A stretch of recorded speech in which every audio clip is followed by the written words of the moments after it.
جن کے سامنے اللہ کی آیت تلاوت کی جاتی ہے تو ان کا ایمان بڑھ جاتا ہے۔ اللہ کے بندو، میں اپنے آپ کو اور آپ سب کو اللہ تعالیٰ سے ڈرنے کی نصیحت کرتا ہوں۔ یاد رکھو کہ خیر تین چیزوں میں ہے: دین کی سمجھ میں، اور دنیا کے معاملے میں زہد اختیار کرنے میں، اور اپنے عیب کی طرف دیکھنے میں۔ چار چیزوں میں کمال ہے: دیانتداری میں، امانت داری میں، اور اپنی حفاظت میں، اور اپنے آپ میں مشغول رہنے میں۔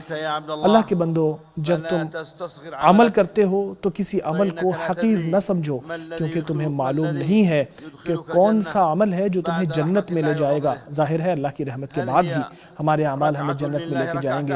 کیا وہ ایسی رکعت ہے جو اللہ کے لیے آپ نے پڑھی، یا کوئی صدقہ جو کسی آپ نے محتاج کو دی، یا کسی پانی پلانے کی وجہ سے آپ جنت میں چلے جائیں گے جو آپ نے انسان یا کسی جانور کو دی ہے، یا کسی اپنے بھائی کا کام کرنے کی وجہ سے، یا رات کے وقت اللہ تبارک و تعالیٰ سے کوئی دعا کی وجہ سے آپ جنت میں پہنچ جاؤ گے۔ اپنے معاملات کو اللہ کے سپرد کر دو، اللہ سے مایوس کبھی نہ ہو، چاہے معاملات آسان ہوں یا چاہے مشکل ہوں۔ اللہ کی تعریف بیان کرو، اللہ کا شکر ادا کرو، عمل کرو، اللہ دیکھے گا تم نے کیا کیا ہے۔ رسول بھی اور اہل ایمان بھی، پھر اس کی طرف آپ کو لوٹایا جائے گا جو غیب بھی جانتا ہے اور واضح چیزیں بھی جانتا ہے، پھر آپ کو بتائے گا کہ تم کیا کچھ کر کے آئے۔